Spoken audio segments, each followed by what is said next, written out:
शिव बारात की शोभा। भगवान शिव का बारात लेकर हिमालयपुरी की ओर प्रस्थान। नमस्कार, हर हर महादेव। हम पढ़ रहे हैं शिव महापुराण, रुद्र संहिता, पार्वती खंड। ब्रह्मा जी बोले, तदनंतर भगवान शंभु ने नंदी आदि सभी गणों को बुलाकर अपने साथ उन्हें वहां चलने की आज्ञा दी। शिवजी बोले, तुम लोग कुछ गणों को यहीं रोककर महोत्सव करते हुए मेरे साथ हिमाचलपुरी को चलो। ब्रह्मा जी बोले, शिव जी की आज्ञा पाकर सभी गणेश्वर अपनी अपनी टोली लेकर प्रसन्नता पूर्वक चलने लगे। मैं कुछ अंश में उनका वर्णन करता हूँ। शंखकर्ण नामक गणेश्वर अपने 1 करोड़ गणों सहित शिवजी के साथ हिमालयपुरी को चलने के लिए उद्यत हुआ। केकराक्ष नामक गणराज 10 करोड़ गणों के साथ महान उत्सव से चला। इसी प्रकार विकृत नामक गणराज भी 8 करोड़ गणों के साथ चला। गणनायक विशाख 4 करोड़ गणों के साथ तथा गणश्रेष्ठ पारिजात 9 करोड़ गणों के साथ चले। श्रीमान सर्वांतक तथा कृतानन 60-60 करोड़ गण लेकर चले। दुंदुभ नामक गणनायक 8 करोड़ गणों के साथ चला। हे मुने, कपाल नाम गणेश्वर 5 करोड़ गणों के साथ और वीर संदारक 6 करोड़ गणों को साथ लेकर चले। कंदुक तथा कुंडक 1-1 करोड़ गणों के साथ और गणेश्वर विष्टम्भ 8 करोड़ गणों के साथ चले। हे मुनि सत्तम, पिप्पल नामक गणेश्वर 1 सहस्त्र कोटि गणों के साथ और इतने ही गणों के साथ वीर गणेश्वर सनादक प्रसन्नता पूर्वक चले। गणेश्वर आवेशन 8 करोड़ गणों के साथ तथा गणाधीश महाकेश 1 सहस्त्र कोटि गणों के साथ चले। इसी प्रकार कुंड और पर्वतक 12 करोड़ गणों को तथा वीर चंद्रतापन 8 करोड़ गणों को साथ लेकर चले।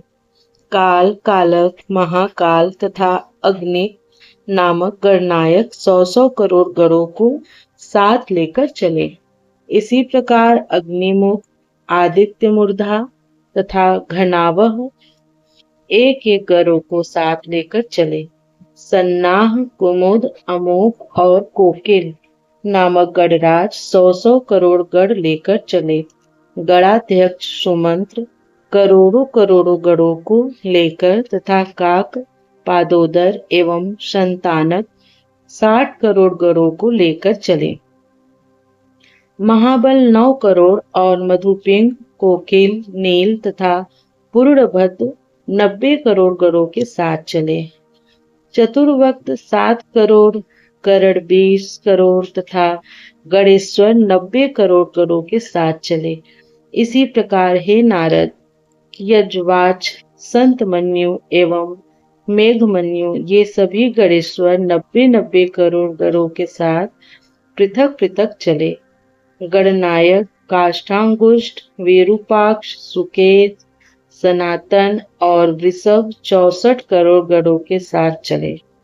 हे मुने, तालकेतु, खड़मुख, चंचुमुख, सनातन, संवर्तक, चैत्र, लकुलिश, स्वयं प्रभु, लोकांतक, दीप्तात्मा, दैत्यान्तक, देव, भृंगिरिटि, श्रीमान, देव देव प्रिय, अश्विनी, भानुक आदि 64,000 गणों के साथ बड़े उत्साह से शिव जी के विवाह के लिए उनके साथ चले।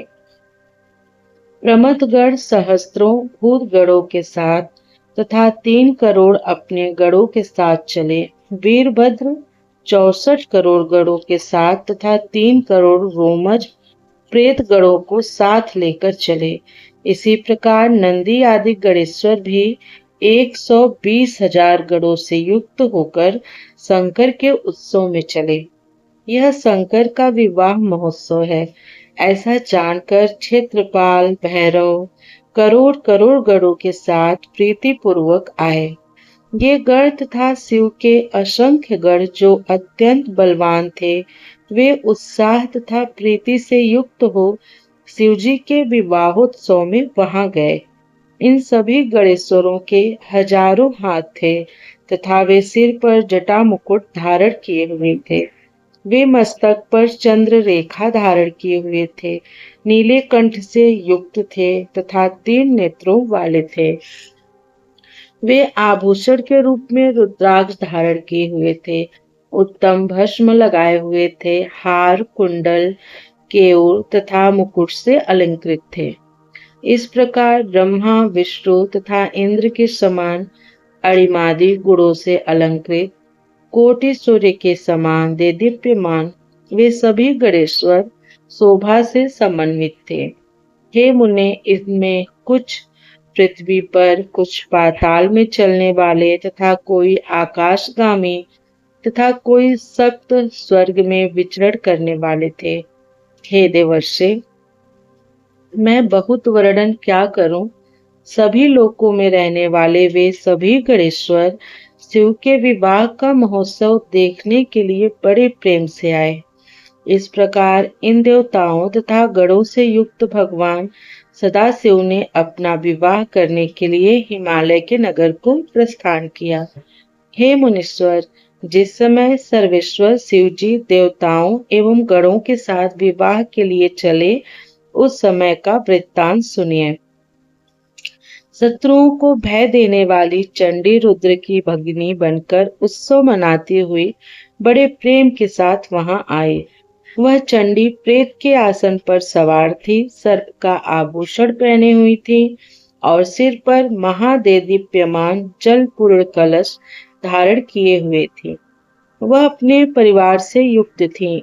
उसके मुख तथा नेत्र से अग्नि की ज्वाला निकल रही थी। वह बलशालिनी हर्ष से युक्त होकर नाना प्रकार के कुतूहल कर रही थी। हे मुने, वहां विकृत वेश धारण किए हुए अनेक प्रकार के करोड़ों दिव्य भूतगण शोभित हो रहे थे। इन भूतगणों को साथ लेकर भयानक मुख वाली उपद्रवकारिणी वह चंडी कुतूहल करती हुई प्रसन्नता पूर्वक वहां गई। उन चंडी ने रुद्र में अनन्य प्रीति करने वाले 11,000 करोड़ रुद्र गणों को अपने पीछे कर लिया। उस समय डमरू के शब्द, भेरियों की गड़गड़ाहट और शंखों के नाद से तीनों लोग गूंज रहे थे। इसी प्रकार दुंदुभियों के निर्घोष से बहुत बड़ा कोलाहल हुआ, जो जगत में मंगल करने वाला तथा अमंगल का विनाशक था। मुने, बारात में गणों के पीछे होकर सभी देवता, सिद्धगण तथा लोकपाल अत्यंत उत्कंठा के साथ चलने लगे। बारात के मध्य भाग में बहुत बड़े छत्र से शोभित गरुड़ासन पर बैठे हुए भगवान बैकुंठनाथ विष्णु विविध प्रकार के आभूषणों से विभूषित होकर चल रहे थे। उनके अगल बगल पार्षद घेरे हुए थे तथा उनके दोनों ओर चवर डुलाए जा रहे थे। विग्रहधारी वेदों, शास्त्रों, पुराणों, आगमों तथा शनक आदि महासिद्धों, प्रजापतियों, पुत्रों और परिवार के साथ मैं भी शिव जी की सेवा में तत्पर वो मार्ग में शोभा संपन्न होकर चल रहा था। ऐरावत हाथी पर आरूढ़ देवराजेंद्र अनेक प्रकार के आभूषणों से विभूषित होकर सेना के मध्य में चलते हुए शोभा पा रहे थे। उस समय विवाह देखने की उत्कंठा से बहुत से ऋषिगण भी मार्ग में जाते हुए शोभा पा रहे थे। इसी प्रकार शाकिनी, यातुधान, वेताल, ब्रह्म राक्षस, भूत प्रेत, पिशाच, प्रमथ, तुम्बुरु, नारद, हाहा, हुहु आदि श्रेष्ठ गंधर्व एवं किन्नरगण हर्षित होकर बाजा बजाते हुए चले।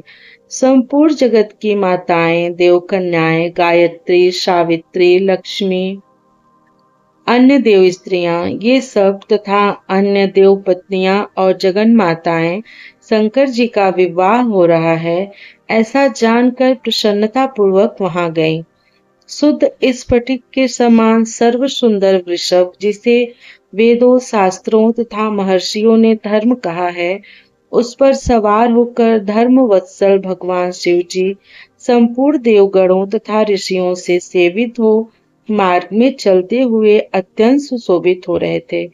इन सभी देवगणों, महर्षियों तथा गणों के साथ अलंकृत हुए शिवजी पार्वती से विवाह करने के लिए हिमाचल के घर जाते हुए मार्ग में अत्यंत सुशोभित हो रहे थे।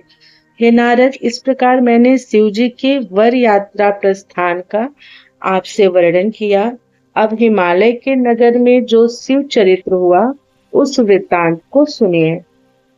इस प्रकार से शिव महापुराण के अंतर्गत द्वितीय रुद्र संहिता के तृतीय पार्वती खंड में शिव यात्रा वर्णन नामक 40वां अध्याय पूर्ण हुआ।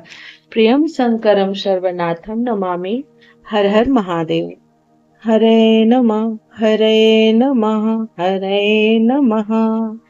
ओम नमः पार्वती पतये हर हर महादेव। तो जैसा शिव महापुराण में वर्णित है, वैसा मैंने आपको शिव महापुराण का ये अध्याय सुनाया। मिलती हूँ आप लोगों से शिव महापुराण के अगले पाठ में। तब तक के लिए शिव महापुराण सुनने के लिए आप लोगों का बहुत बहुत धन्यवाद। प्रियम शंकरम सर्वनाथम नमामि। हर हर महादेव।